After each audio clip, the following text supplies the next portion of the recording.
Hello बच्चों, कैसे हैं आप लोग। आज जो है हम एक नया टॉपिक स्टार्ट कर रहे हैं। इतने दिन हम एकल संकर संकरण के बारे में पढ़ रहे थे। आज जो हम द्विसंकर संकरण के बारे में पढ़ेंगे। तो वो याद करो, एकल संकर संकरण में हमने क्या पढ़ा था। एकल संकर संकरण में हमने पढ़ा था जब एक जोड़ी विपरीयासी लक्षणों को ध्यान में रखकर क्रॉस करवाया जाता है तो उसे बोलते हैं एकल संकर संकरण। और जब दो जोड़ी विपरीयासी लक्षणों को ध्यान में रखकर क्रॉस करवाया जाए उसे हमने बात की थी, तो उसके लिए वर्ड यूज होता है द्विसंकर संकरण। एकल के लिए वर्ड मोनो हाइब्रिड क्रॉस भी यूज होता है, द्विसंकरण के लिए डाई हाइब्रिड क्रॉस। डाई यानी दो और द्वि यानी भी दो। संकर संकरण दो लक्षणों को ध्यान, दो विपरीयासी जोड़ी लक्षणों को ध्यान में रखकर अगर मटर के पादप के क्रॉस करवाया जाए तो इस प्रकार के संकरण को द्विसंकर संकरण कहते हैं। देखो एकल संकर संकरण जब हमने पढ़ा था ना, आपको याद हो तो उस समय हमने मटर के पादप के 7 जोड़ी लक्षणों के बारे में बात की थी कि मटर के जो पादप है उसके 7 जोड़ी लक्षण। पहला लक्षण था तने की ऊंचाई, उसमें या तो लंबा था या बोना था, ठीक है, या तो लंबा था या बोना था। दूसरा जो था पुष्प की स्थिति, लंबाई के बाद हम देखा पुष्प की स्थिति या तो टर्मिनल थी यानी कि अक्षीय थी या कक्षीय थी, या तो अक्षीय थी या कक्षीय थी। फिर उसके बाद पुष्प का रंग या तो बैंगनी था या सफेद था। फली का रंग हरा था या पीला था। फिर फली की आकृति फूली हुई थी या चिपकी हुई थी। फिर बीज का रंग या तो पीला था या हरा था। और लास्ट में देखा था बीज का रंग गोल था या झुर्रीदार था, ठीक है। ये 7 जोड़ी लक्षण हमने देखे थे। इस 7 जोड़ी लक्षण को लेकर मेंडल ने क्रॉस करवाए थे, अपने प्रयोग किए थे। जब इन 7 जोड़ी में से कोई सा भी एक लक्षण, जैसे तने की लंबाई ले ली तो उसका एक जोड़ी विपरीयासी लक्षण में कौन सा होगा, लंबा और बोना, ठीक है। तने की लंबाई का एक जोड़ी विपरीयासी लंबा और बोना। या पुष्प की स्थिति ले ली कक्षीय और अक्षीय, या फूल का रंग ले लिया बैंगनी और सफेद। अगर एक जोड़ी, देखो मटर के पादप में लक्षण तो सारे हैं, हम जो स्टडी कर रहे हैं ना वो सिर्फ एक लक्षण की स्टडी करते हैं एकल संकर संकरण में। दूसरे लक्षणों की ओर हम कोई ध्यान नहीं देते। जैसे हमने लंबाई के लक्षण का अध्ययन किया, अब फूल कैसे आ रहे हैं, बैंगनी आ रहे हैं, सफेद आ रहे हैं, उससे में कोई लेन देना नहीं था। मतलब जो भी लेन देना था वो लंबाई के लक्षण से लेन देना था जब हमने लंबाई के लक्षण का अध्ययन किया था, ठीक है। वैसे जब हमने पुष्प के रंग का अध्ययन किया था बैंगनी और सफेद का, उस समय हमें इस चीज से कोई लेन देना नहीं था पौधा लंबा था कि बोना था। पुष्प का रंग कैसा, बस सिर्फ इस चीज से लेन देना था। तो एक लक्षण को ध्यान में रखकर जो हमने क्रॉस करवाया था वो था एकल संकर संकरण। अब अगर 2 लक्षणों को ध्यान रखें, भाई लंबाई वाला लक्षण भी ध्यान रखें और पुष्प का रंग भी ध्यान रखें। लक्षण तो सारे हैं पौधे में, लेकिन हम किस किस को नोट करें, हम 2 लक्षणों को नोट करें। एक तो लंबा है या बोना है, और पुष्प का रंग कैसा, बैंगनी है या सफेद है, या लंबा है या बोना है, और बीज कैसे गोल है या झुर्रीदार है। कोई से भी 2 लक्षणों को ध्यान में रखकर अगर हम क्रॉस करवाएं तो उसके लिए वर्ड शब्द यूज होता है द्विसंकर संकरण। एक लक्षण को ध्यान में रखकर क्रॉस कराया तो एकल संकर संकरण, 2 लक्षण को ध्यान में रखकर क्रॉस कराया तो द्विसंकर संकरण, 3 लक्षणों को ध्यान में रखकर क्रॉस करवाया तो त्रिसंकर संकरण।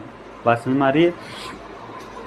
1 है तो एकल, 2 है तो द्वि, 3 है तो त्रि, आगे संकर संकरण वही चीज आने वाला। तो ये जो लक्षण दिख रहा है इनमें से किसी भी 2 लक्षणों को ध्यान में रखकर अगर हम क्रॉस करवाएंगे तो उसे क्या बोलेंगे, द्विसंकर संकरण। तो अब आपको द्विसंकर संकरण क्या है ये मैं समझा चुका हूँ, पर लिखना क्या वो चीज मैं नोट्स के रूप में लिख के लाया हूँ वो आप देखो। भाई जो लिखना तो आपके लिए यही है, जो आपको ये देख रहे हो यही लिखना है आपको। तो लिखना क्या है वो आपको ये देखना लिखना है ना। समझना वाली चीज भी समझा दी और ये आपके नोट्स भी है। देखो समझना क्या लिखा हुआ, ऐसा संकरण जिसमें 2 युग्म विकल्पी लक्षण या 2 जोड़ी विपरीयासी लक्षण, या तो 2 युग्म विकल्पी लक्षण, ये थोड़ा सा उल्टा लग गया है, अब ध्यान रखना,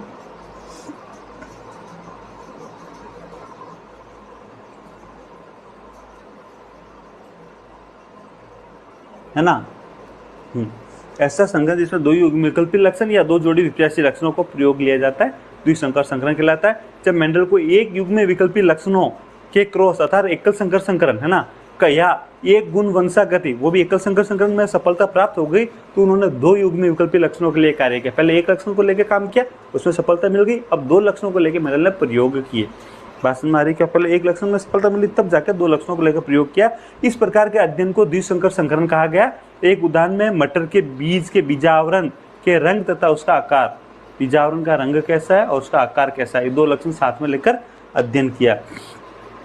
2 जीनों की वंशागति या द्विसंकर संकरण में। और देखो मेंडल ने 2 लक्षणों में भिन्न मटर के पौधे पर संकरण का प्रयोग किया, जैसे पीला येलो और गोल, पीले और गोल। पीले के लिए कौन सा वर्ड यूज होता, कैपिटल वाई। पीला है तो पीला, और गोल के लिए कैपिटल आर। को पता है कि ये दोनों ही प्रभावी है, पीला रंग भी प्रभावी है और गोल भी प्रभावी है। तो पीले व गोल बीज वाले पौधों को क्रॉस हरे तो हरा रंग अप्रभावी है तो इसको स्मॉल वाई लिखेंगे। पर झुरीदार, तो झुरीदार के लिए स्मॉल आर लिखेंगे क्योंकि अप्रभावी बीज वाले पौधे से किया। तो मेंडल ने क्या किया कि मैंने तो 2 लक्षणों के लिए मटर के पौधे पर जब प्रयोग किया था ना, इसके अंदर क्या लिया था कि गोल बीज वाले कैपिटल आर और कलर कैसा था पीला, तो कैपिटल वाई। इस पौधे का क्रॉस किसके साथ करवाया, झुरीदार बीज वाला स्मॉल आर और कलर कैसा है हरा स्मॉल वाई, इनके साथ क्रॉस करवाया। मेंडल ने पाया कि इस प्रकार के जनकों के संकरण से केवल पीले रंग वाले गोल बीज के पौधे ही प्राप्त हुए। मेंडल ने क्या पाया, इस संकरण से केवल पीले रंग वाले गोल बीज वाले पौधे ही प्राप्त हुए। देखेंगे हम आगे, पीला रंग तब भी गोल बीज होगा तो एक कैपिटल आर आ जाएगा, एक स्मॉल आर आ जाएगा, और पीला रंग तो एक कैपिटल वाई स्मॉल वाई, ये ही पौधे हमें F1 PD के अंदर प्राप्त हुए। डिटेल में देखने वाले हैं, अभी तो आपको बता रहा हूँ, आप जो वीडियो वापस रिवाइज करके देखोगे उस समय ये बहुत काम आएगा जो मैं आपको बता रहा हूँ, है ना। ये हम लोग डिटेल में देखने वाले हैं। क्या हो गया नाक में, पीला रंग जो है हरे के ऊपर एवं गोल आकृति झुरीदार के ऊपर प्रभावी है ना। मेंडल ने बता दिया था जो पीला रंग है वो हरा के ऊपर और गोल जो है वो झुरीदार के ऊपर प्रभावी है। और यही निष्कर्ष जब पीले व हरे गोल एवं पीले एवं हरे तथा गोल व झुरीदार बीजों वाले पौधों में एकल संकर संकरण से निकाला अगर कराए उनके मध्य, जैसे पीला रंग का है और पीला और हरा रंग के बीज जो है उनके बीच क्रॉस करवाए तो हमने देखा कि F1 PD में पीला रंग ही मिला। गोल व झुरीदार बीजों के बीच में एकल संकर संकरण करवाया तो हमने देखा F1 PD में गोल ही मिला। तो इससे ये साबित हो गया कि गोल जो है झुरीदार के ऊपर प्रभावी है और पीला हरा के ऊपर प्रभावी है। तो जब हमने पीला और गोल पादप का संकरण हरा व झुरीदार बीज वाले पौधे से कराया तो हमने देखा हमारे पास F1 PD के अंदर जो भी बीज मिले वो गोल व पीले मिले हमें। बात समझ में आ रही है, ये लिखा हुआ है। तो जीनोटाइप प्रतीक वाई किसके लिए था भाई, पीला के लिए था ना भाई, हमने अभी बात की, देखो जस्ट बात की हमने, ये पीला के लिए हमने कौन सा लिया था, पीले के लिए हमने लिया ये रहा वाई, और गोल के लिए हमने कौन सा लिया था, हरा के लिए ये लिया, और झुरीदार के लिए हमने ये लिया हमने। बात समझ में आ रही है आपको, तो ये यही कह रहा है। जीनोटाइप प्रत्येक वाई प्रभावी पीले बीज वन तथा स्मॉल वाई अप्रभावी हरे बीज वन के लिए ले लिया हमने। कैपिटल आर गोल बीज के लिए और स्मॉल आर झुरीदार बीज के लिए ले लिया हमने। प्रयोग करें तो जनकों का जीनोटाइप इस प्रकार, ये देखो जैसा हमने अभी लिखा, जस्ट लिखा हमने कैपिटल आर कैपिटल वाई ये वाला, एक जनक ये एक जनक ये, तो जनकों का जीनोटाइप क्या होगा, ये देखो capital R capital Y small are small y. आप इस स्मॉल वाई को अलग करने के लिए ऐसा भी इसके साथ लगा देख सकते हैं, स्मॉल वाई है ना। तो इसका क्रॉस कराएंगे, निषेचन होने पर युग्मक बनेंगे। देखो ये भी हम करा के दिखाता हूँ मैं आपको, ये वाला क्रॉस करवाता हूँ आपको, ये आपकी बुक वाला है। आप देखो आपकी बुक में ये दे रखा है, उसी को हमने कॉपी की है, यहाँ पे आपकी कॉपी, इसको मैं करके दिखा रहा हूँ आपको। भाई देखो कैपिटल आर कैपिटल वाई, इसका क्रॉस करवा रहे हैं स्मॉल वाई। ये कैपिटल आर कैसा है, गोल है, बीज कैसे हैं, गोल हैं, एंड कैसा है, गोल एंड पीला, ये एंड है ना, ये एंड गोल एंड पीला। और ये कैसा है, ये है झुरीदार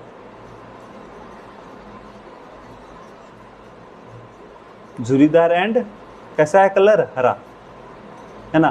तो ये दोनों, ये होगा हमारे पास P1। अब देखो सबसे पहले इससे युग्मक बनेंगे, इससे जो भी युग्मक बनेंगे उसमें एक कैपिटल आर होगा एक कैपिटल वाई होगा, और इसमें जो भी युग्मक बनेगा इसमें एक स्मॉल आर होगा एक स्मॉल वाई होगा। जब इन दोनों के मध्य क्रॉस होगा तो जो हमारे पास F1 PD आएगी इसमें एक capital R small are capital Y small y. देखो एक कैपिटल आर आ रहा है मतलब कौन सा होगा, गोल होगा, जो भी बीज होंगे कैसे होंगे, गोल होंगे, ठीक है। और कैपिटल वाई भी आ गया, यानी कि और दूसरा कलर भी कैसे होगा, पीला होगा, गोल व पीला। ये हमारे पास कौन सी है, F1 जनरेशन। ये क्या बने, ये युग्मक बने, क्या बने, युग्मक बने, किससे, अर्धसूत्री विभाजन से बने। तो युग्मक फर्स्ट है, युग्मक फर्स्ट, पेरेंट्स फर्स्ट, युग्मक फर्स्ट, और जो F1 PD आ गई हमारे पास वो सारी कैसे आ रही है, गोल व पीला। तो ये देखो यहाँ पर भी आपकी बुक के अंदर ये गोल व पीला, ये आपकी F1 जनरेशन, ये आपके युग्मक बने दोनों, और ये आपके जनक हैं दोनों। तो ये वाली चीज़ मैंने आपको समझाई है, यही वाली चीज़ समझाइए। अब इससे आगे का क्रॉस जो है हम चेकर बोर्ड या पुनेट स्क्वायर मेथड या चेकर बोर्ड विधि से सॉल्व करेंगे। भाई देखो हमने पहले तो क्या करवाया, इसके मध्य तो क्या करवाना है, क्रॉस करवा रहे हैं, तो मध्य क्रॉस का चिन्ह है, क्यों, क्योंकि इन दोनों के मध्य क्या करवा रहे हैं, क्रॉस करवा रहे हैं ना। आप सब यहाँ लगा दिया क्रॉस, चलो ठीक है, इन दोनों के मध्य क्रॉस करवा रहे हैं। परपरागन करा है, क्रॉस मतलब परपरागन करा रहे हैं। अब जो है F1PD को हम F2PD प्राप्त करते हैं, इसको स्वपरागन होने देते हैं। इसमें किसी F1PD का क्रॉस नहीं करवाते, इसमें स्वपरागन मतलब F1PD का F1PD से ही क्रॉस होने देते हैं, है ना। तो अब हमारे पास जो देखो, इसमें से आप चाहो जिसको मेल लिख सकते हो, मैंने आपको पहले ही बता दिया था, चाहो उसको फीमेल लिखते हो। दोनों में से जिसको इच्छा हो उसको मेल लिख दो, जिसको इच्छा हो उसको फीमेल लिख दो। रिजल्ट में कहीं कोई चेंजेस नहीं आना है ना। पर नॉर्मली पहले वाले को मेल, दूसरे वाले को फीमेल लिखते हैं, ऐसा आप लिख देना, ठीक है। तो अब देखो F2PD प्राप्त करने से पहले क्या करेंगे कि हम जो है दो पेरेंट्स लेंगे, एक parents capital R small r capital Y small y। अब इस सब उसके अंदर F1PD का ही आपस में संकरण करा तो दूसरे क्रॉस का भी जीनोटाइप यही हुआ, capital R small r capital Y small y, है ना। इसको मेल मान लो, इसको मान लो फीमेल। तो देखो इससे युग्मक बनेंगे। कितने युग्मक बनेंगे भाई? ये जो कैपिटल R है ना, कैपिटल Y के साथ भी जब युग्मक बनेंगे तो युग्मक में क्या होगा, ये कैपिटल R कैपिटल Y के साथ भी आ सकता है, कैपिटल R स्मॉल y के साथ भी आ सकता है, और स्मॉल r है वो कैपिटल Y के साथ भी आ सकता है, स्मॉल r स्मॉल y के साथ भी जा सकता है। पॉसिबिलिटी तो चारों आ रही है ना भाई, प्रायिकता तो है, संभावना तो है। तो देखो संभावना के अनुसार युग्मक बनाओ। अगर ये कैपिटल R जो है, ये कैपिटल R कैपिटल Y के साथ आता है तो ये वाला युग्मक बनेगा, कैपिटल R स्मॉल y के साथ आता है ये वाला युग्मक बनेगा, स्मॉल r कैपिटल Y के साथ आता है ये वाला युग्मक बनेगा, स्मॉल r स्मॉल y के साथ आता है ये वाला युग्मक बनेगा, ठीक है। ऐसे इसमें भी 4 युग्मक बन जाएगा। कैपिटल R कैपिटल Y के साथ आता है ये वाला, कैपिटल R स्मॉल y के साथ आता है ये वाला युग्मक, स्मॉल r कैपिटल Y के साथ आता है ये वाला, और स्मॉल r स्मॉल y के साथ आता है ये वाला युग्मक बन जाएगा। ये आपके P2, ये आपके युग्मक 2, कैसे युग्मक है और युग्मक भी 2, ये P2। बात समझ में आ रही? पेरेंट्स 2 और ये युग्मक 2, बोलो समझ में आ रहा क्या? अब ये जो युग्मक 2 है ना, इन युग्मकों को आगे हम चेकर बोर्ड विधि से सॉल्व करेंगे। कौन सी विधि से सॉल्व करेंगे? ये जो बन रहा है आपका चेकर बोर्ड है, इस चेकर बोर्ड मेथड से या पुनेट स्क्वायर मेथड से इसको आगे इसका सॉल्व करेंगे। देखो कैसे करेंगे। हमारे पास युग्मक कौन कौन से बने थे, वापस मैं बता रहा हूँ आपको यहीं पे। भाई हमारे पास युग्मक कौन से थे? एक तो पेरेंट्स था capital R small r capital Y small y, दूसरा भी पेरेंट्स यही था capital R small r capital Y small y। इससे 4 प्रकार के युग्मक बने थे, capital R capital Y, capital R small y, small r capital Y, small r small y। इससे भी 4 प्रकार के बने थे, capital R capital Y, capital R small y, small r capital Y और स्मॉल r स्मॉल y, ठीक है। तो इसमें से एक मेल मान लो, एक फीमेल मान लो। तो मेल वाले का इधर लिख देते हैं युग्मक, ये कैपिटल R कैपिटल Y पहला वाला, दूसरा कौन सा था कैपिटल R स्मॉल y, तीसरा कौन सा था स्मॉल r कैपिटल Y, और चौथा कौन सा था small r small y। Female वाले के युग्मक इधर लिख देते हैं, capital R capital Y, capital R small y, small r capital Y और स्मॉल r स्मॉल y। अब देखो इन दोनों का बीच में क्या होता है, एक्चुअली होता है क्या, देखो आप ध्यान से देना। इधर एक कैपिटल R कैपिटल Y लिखा हुआ है, स्मॉल r स्मॉल y भी लिखा हुआ है ना, और अगर इधर लिखा हुआ कैपिटल R कैपिटल Y, ठीक है ना। तो इन दोनों का सबसे पहले गुणा होगा, तो गुणा होगा तो R R के पास आ जाएगा साथ में, और Y Y के साथ आ जाएगा। अगर ये लिखा हुआ ऊपर तो इसमें भी इन दोनों का गुणा होगा, तो कैपिटल R के साथ स्मॉल r, कैपिटल Y के साथ स्मॉल y। एक्चुअली जो ऊपर लिखे हुए हैं और जो साइड में लिखे हुए, जो ऊपर और साइड में लिखे हुए दोनों का आपस में गुणा होता है। क्या होता है? गुणा होता है। गुणा करके जो रिजल्ट होता है वो नीचे लिख देते हैं। भाई देखो आप ध्यान से देखना, कैपिटल R कैपिटल Y, इसका गुणा हो जाता है स्मॉल r स्मॉल y से, तो क्या होगा, कैपिटल R के साथ स्मॉल r लिख दिया, कैपिटल Y के साथ स्मॉल y लिख दिया, यही लिखा जाता है ना। अरे यही लिखा जाता है, ठीक है। ऐसे कैसे हम यहाँ पर भी यही लिखने वाला है ना। तो देखो इस साइड वाले जो है और ऊपर वाला इनका आपस में गुणा होगा। तो अगर ये जो कैपिटल R इसके साथ जुड़ जाता है, मतलब भाई है कि एक नर युग्मक है दूसरा मादा युग्मक है, ये दोनों जुड़ जाएंगे, है ना। तो अब ऐसा कोई नियम नहीं कि कोई सा युग्मक किससे फ्यूज हो, कौन सा युग्मक नर का युग्मक कौन से मादा के युग्मक से फ्यूज होगा, ऐसी कोई भी रूल्स या ऐसा कोई रेगुलेशन, ऐसा कोई नियम है ही नहीं। तो होता क्या, कोई भी रैंडमली किसी से भी फ्यूज हो सकता है। तो हम क्या सारी पॉसिबिलिटी, सारी संभावनाएं देखते हैं। अगर ये पहले वाला कैपिटल R कैपिटल Y अगर युग्मक पहले पहुंच गया, है ना, हम सेकंड जो चैप्टर है ना आपका, जो फर्स्ट वाला है उसमें हमने देखेंगे, हम फर्स्ट वाला चैप्टर के अंदर हमने देखा भी है और देखेंगे भी, जब वापस हम पढ़ेंगे, हम ऑनलाइन हमने अभी नहीं पढ़ा है, तो वो फर्स्ट वाला चैप्टर पढ़ेंगे पुष्पी पादपों में लैंगिक जनन। उस समय हम देखेंगे कि नर व परागन के समय नर युग्मक और मादा युग्मकों का मिलन, है ना। उस समय हम बात करेंगे कि एक कोई सब युग्मक मिलने के बाद में सारे युग्मकों के लिए रास्ता बंद हो जाता है। तो मान लो पहले ये कैपिटल R कैपिटल Y अगर युग्मक पहुंच जाता है नर वाला, ये मादा वाला, और नर वाले से कैपिटल R कैपिटल Y नर वाला पहुंच जाता है और मादा के युग्मक से मिलता है, तो क्या होगा, फिर सेकंड वाला पहुंचता है और मिलता है, तो क्या होगा, ये सारी संभावना देखते हैं। तो देखो अगर कैपिटल R कैपिटल Y से मिलेगा तो capital R capital Y capital Y, दूसरे से मिलता है तो capital R capital Y small y, तीसरे से मिलता है तो capital R small are, capital Y, capital Y. और चौथे वाले से मिलता है तो capital R, small are, capital Y, small y. बात समझ हमारी 4 पॉसिबिलिटी। पहले वाले से मिलता है तो capital R, capital R, capital Y, capital Y. दूसरे वाले से मिलता है तो capital R, capital R, capital Y, small y. तीसरे वाले से मिलता है तो capital R, small are, capital Y, capital Y. और चौथे वाले से मिलता है तो capital R, small are, capital Y, small y. ये 4 पॉसिबिलिटी। अब सेकंड वाले से अगर मिलता है तो, अगर सेकंड वाले से मिला तो क्या होगा वो देखो। सेकंड वाले से मिलता है तो देखो वापस मिला तो capital R, capital Y, small y, है ना। अब इस वाले से मिलता है तो क्या होगा, कैपिटल आर, कैपिटल आर। अब यहाँ देखो, यहाँ भी स्मॉल वाई है, यहाँ भी स्मॉल वाई है, यहाँ इंटरेस्टिंग है ना। फिर अगर इस वाले से मिलता है तो कैपिटल आर, स्मॉल आर, यहाँ कैपिटल वाई है, यहाँ स्मॉल वाई है। और अगर इस वाले से मिलता है तो कैपिटल आर, स्मॉल आर, फिर यहाँ भी स्मॉल वाई है, यहाँ भी स्मॉल वाई है। देख लो, इंटरेस्टिंग है ना। अब अगले वाले का देखो, अगर ये वाला मिलता फ्यूज होता है तो ये वाला मिलता है तो capital R, small are, capital Y sorry. अगर ये वाला फ्यूज होता है तो capital R, small are, capital Y, small Y. अगर ये वाला फ्यूज होता है तो दोनों ही small are, small are, small R, है ना, स्मॉल आर, कैपिटल वाई। और अगर ये वाला फ्यूज होता है तो small are, capital Y, small y. अब लास्ट वाले की बात करते हैं। अगर ये वाला फ्यूज होता है तो क्या होता है, capital R, small are, capital Y, small y. और अगर इससे फ्यूज होता है तो capital R, small y, small Y. अगर ये वाला फ्यूज होता है तो small are, capital Y, small Y.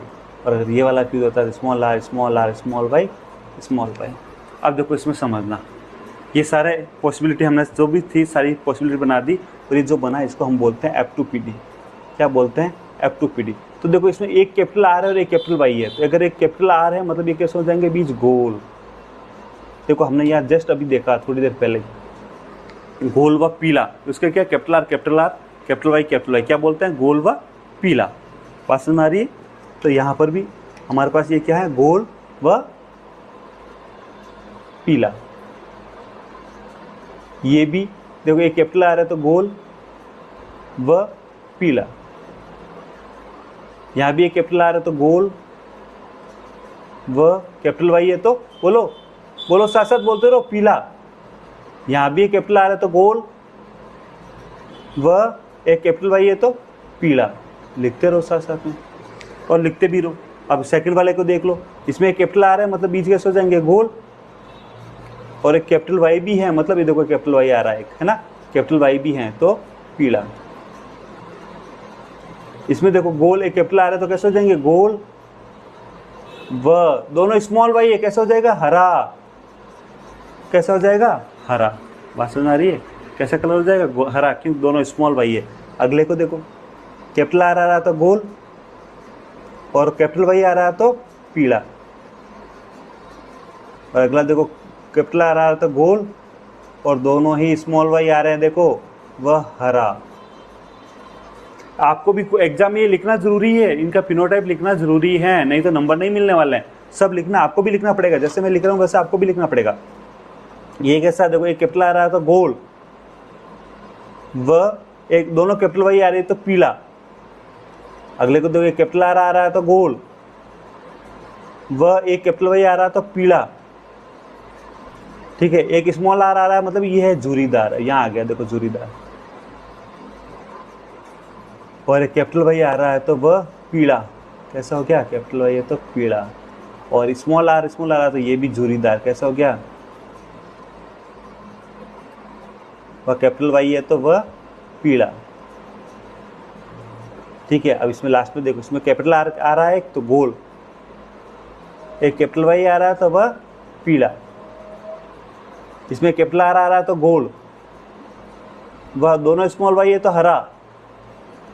इसमें देखो दोनों स्मॉल आर आ रहा तो जूरीदार, वह कैसा है बोलो, एक कैपिटल वाई आ रहा है तो पीला। और लास्ट में क्या आ रहा है देखो, झुरीदार। दोनों स्मॉल आर आ रहा है तो झुरीदार, व स्मॉल वाई तो हरा। बात समझ आ रही है क्या, ये सारा लिखिए। आपको नोट करना है कॉपी में एज इट इज, आपको कॉपी में नोट करना है, ये आपकी F2 जनरेशन। अब देखो यहाँ पर मैं आपको एक इंटरेस्टिंग चीज़ बता रहा हूँ, यहाँ पर मैं आपको एक इंटरेस्टिंग चीज़ बताता हूँ। हाईलाइटर लेते हैं। चलो आप देखो, ध्यान से देखना, ये गोल व पीला है, ये गोल व पीला है, ये गोल व पीला है, ये गोल व पीला है, गोल व पीला है, गोल व पीला, गोल व पीला, गोल व पीला, गोल व पीला, ये सारे के सारे गोल व पीले हैं। अगर आप ध्यान से इसको डायग्राम को देखोगे तो आपको एक त्रिभुज बनता हुआ दिखेगा पूरा का पूरा। क्या दिखेगा? त्रिभुज। और ये कितने हैं देखो, अभी काउंट, पहले एक बार त्रिभुज बनाओ, आप देखो ध्यान से देखो इसको, ये पूरा का पूरा एक क्या बन गया? त्रिभुज बन गया।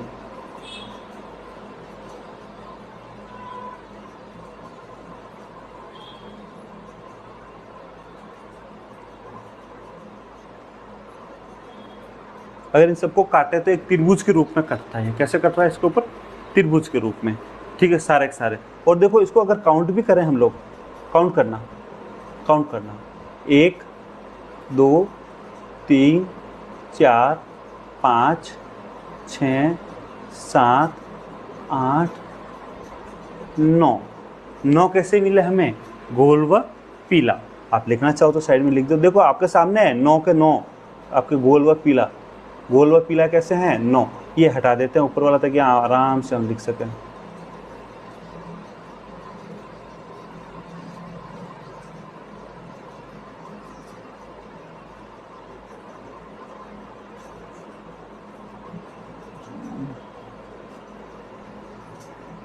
नौ कैसे मिले हमें? गोल व पीला। ठीक है, अब देखना और 9 कैसे मिल गए? गोल व पीला। और हमें यहाँ देखो, आप ध्यान से, यहाँ अगर आप देखो, ये झुरीदार व पीला है। कैसा है? झुरीदार व पीला। ये कैसा है? झुरीदार व पीला। और ये भी कैसा है? झुरीदार व पीला। तो अगर आप अगर इसको सीधी लाइन से कट करें तो ये कट हो जाएगा। सीधी लाइन से कट करो तो ये कट हो जाएगा। मतलब हमें 3 कैसे मिल रहे हैं? झुरीदार। 9 तो गोल व पीला, और 3 हमें कैसे मिल रहे हैं? झुरीदार व पीले।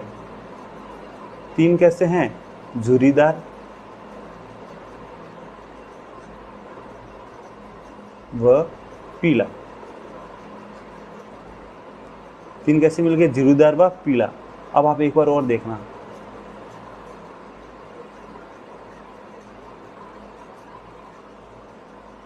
अब आप देखना, यहाँ ध्यान से देखो, ये गोल व हरा।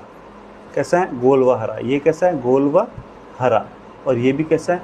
गोल व हरा। तो अगर आप लोग देखो जो कट गए उनको छोड़ दो, तो ये तीनों के तीनों अगर आप ऐसे लाइन खींचे सीधी सीधी, तो ये तीनों जो कट गए उनको नहीं काउंट करें तो ये तीनों के तीनों आपको सीधे सीधे काउंट हो जाएंगे। तो ये 3 कैसे हैं? गोल व हरा। तो आप चाहो तो लिख सकते हैं गोल व हरा। और लास्ट में ये एक अकेला ही झुरीदार व हरा बचता है। एक अकेला ही झुरीदार व हरा बचता है। तो आप चाहो तो लिख दो। 3 हमें कैसे मिले? 3 गोल व हरा मिले। गोल हैं लेकिन कलर कैसे हैं? गोल व हरा। और लास्ट में एक मिला हमें कैसा? झुरीदार व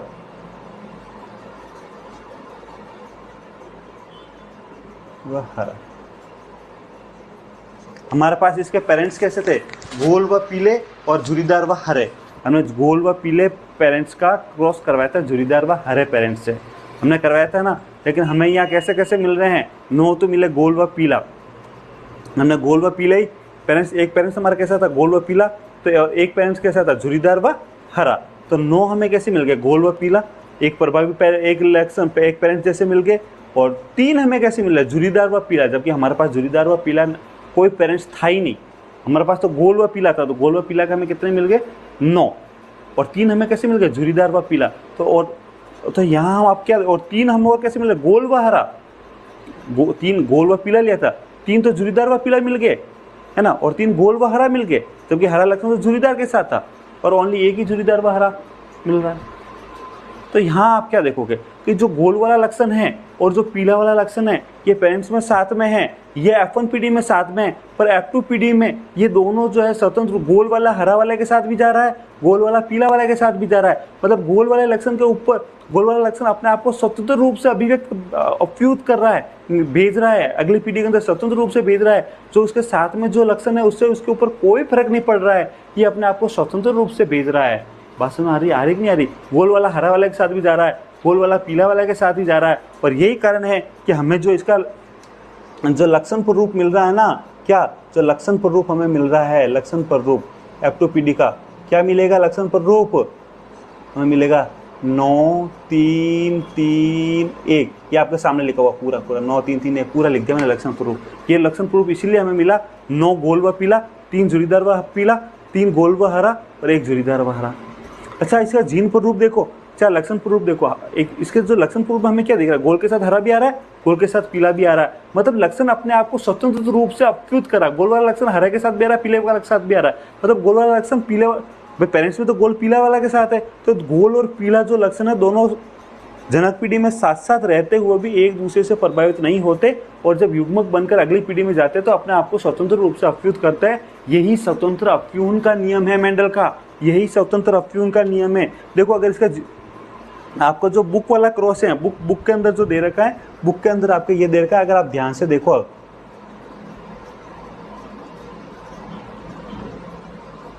और हाँ फिर मैं आपको एक बात बता रहा हूँ। देखो, ऐसे बच्चे भी बहुत सारे हैं जिनकी पूरे टाइम तक टीचर जो है ना, पूरे साल भर टीचर नहीं रहता गवर्नमेंट स्कूल के कारण।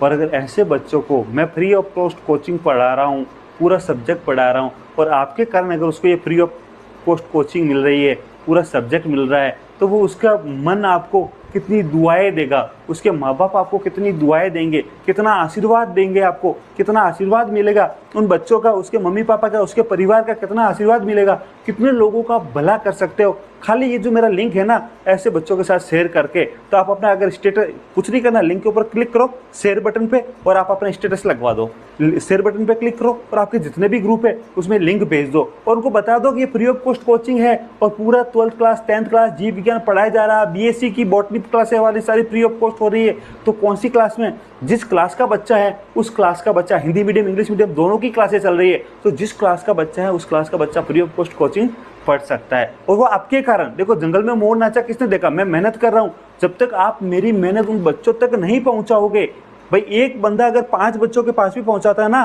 तो आपको 50 बच्चे अगर डेली एक 5 के पास पहुंचाएंगे, तो 50 बच्चे डेली अगर करेंगे तो 250 बच्चों के पास एक दिन में अगर इंफॉर्मेशन पहुंच जाएगी, तो कितने बच्चों का भला हो जाएगा, उनकी कितनी दुआएं मिलेगी। करना कुछ नहीं है, खाली शेयर बटन पे क्लिक करो, और आपकी मोबाइल में जो व्हाट्सअप, आप नॉर्मल भी तो व्हाट्सअप देखते हो, जितना भी ग्रुप है वहाँ पे लिंक भेज दो, और उनको बता, साथ में लिख दो कि ये फ्री ऑफ कॉस्ट है, कक्षा 12 का जीव विज्ञान की कोचिंग है, हिंदी मीडियम और इंग्लिश मीडियम, आप चाहो तो ज्वाइन कर लो। 10 की भी है, 12 की भी है, कक्षा 10 की भी कोचिंग है, 12 की भी और BSc की भी है, आप चाहो तो ज्वाइन कर लो, है ना। तो आप इस प्रकार अगर किसी का भला हो सकता है तो करना चाहें, आपका दिल कहे, आपका मन कहे कि मैं भला करूं, तो कर लो। और आप चाहो अपने क्लासमेट्स के साथ शेयर करना, तो क्लासमेट्स के साथ भी शेयर कर दो, ताकि आपका ग्रुप बन जाए। उस ग्रुप में आप मुझसे पढ़ो। जो हमारी जूम पे लाइव क्लास है, मैं आपको लिंक भेजूंगा, उस लाइव क्लास के दौरान हम डिस्कशन करेंगे। तो आपकी क्लास के बच्चे अगर आपके साथ रहेंगे, तो आप नॉर्मल हमारे साथ डिस्कशन करने के बाद आप आपस में भी अपने साथ भी डिस्कस कर सकते हैं कि सर ने ये बताइए कैसे, ये कैसे। और अगर कंफ्यूजन है तो वापस जूम में हमारे साथ जो क्लास होगी उसमें फ्री ऑफ कॉस्ट आप क्वेश्चन पूछ सकते हैं। करना कुछ नहीं, खाली शेयर करना है, कर दो शेयर, है ना। ओके, तो समझो, आपकी जो बुक वाला जो डायग्राम है ना, देखो समझना,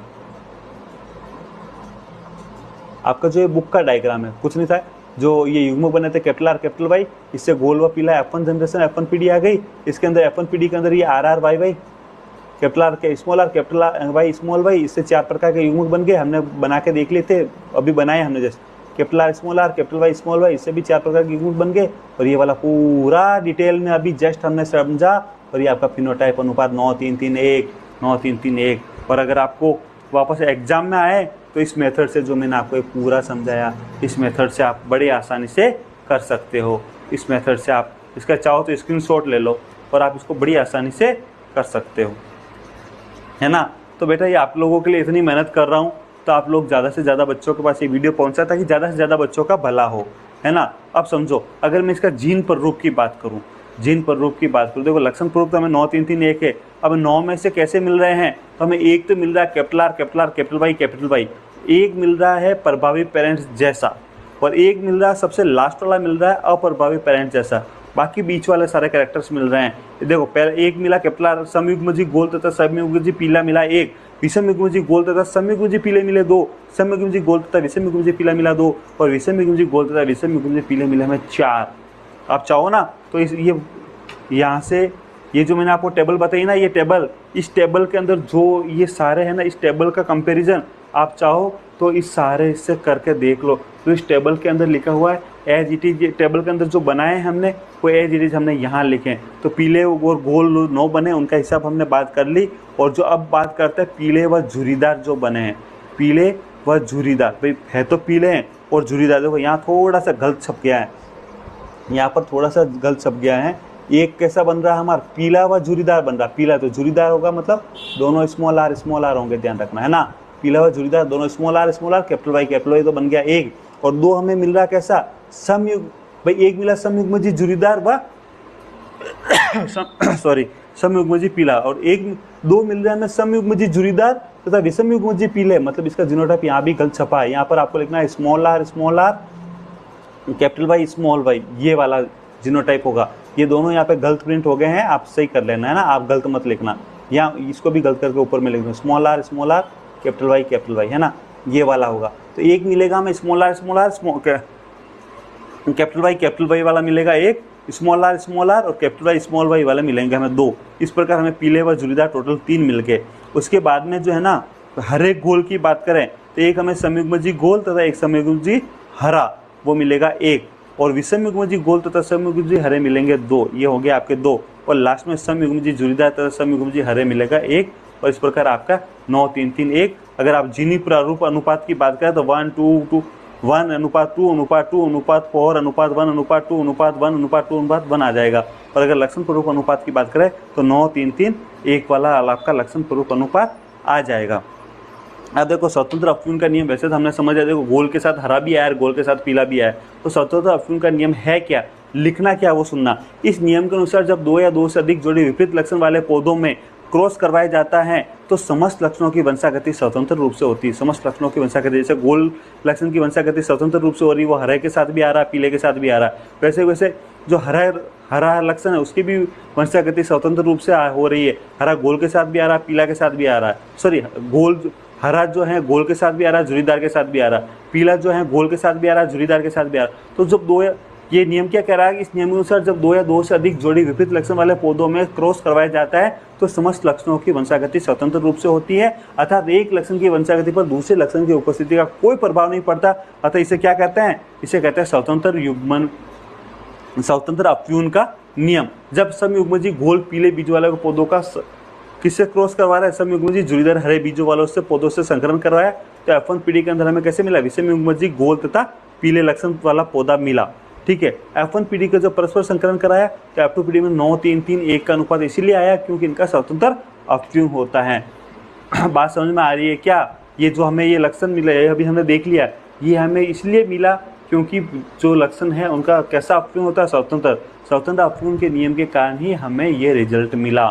ठीक है, तो देखो हमारी क्लास डेली होगी। मैं फिर कह रहा हूँ आपको शेयर तो करना ही है अपने मित्रों के साथ, अपने दोस्तों के साथ, अपने क्लासमेट्स के साथ, जरूरतमंद के साथ शेयर तो करना ही है। फिर भी आपको बता रहा हूँ हमारा वीडियो आने का टाइम फिक्स नहीं है, तो आप जो है हमारे चैनल को सब्सक्राइब कर दो। जो नीचे घंटे का बटन दिख रहा है ना, उसके ऊपर क्लिक करके उसको ऑल वाले को सिलेक्ट कर दो, ताकि जब भी हमारा वीडियो आए 30 मिनट पहले आपके मोबाइल पर नोटिफिकेशन मिल जाए आपको, और आप जो भी काम कर रहे हैं वो काम कंप्लीट करके कॉपी पेन लेकर बैठ जाए और हमारा वीडियो अटेंड करें, क्लास अटेंड करें। और जो प्रॉब्लम है, जो कन्फ्यूजन है, वो लाइव चैट के अंदर क्वेश्चन पूछे, मैं उसका सॉल्यूशन करवा दूंगा।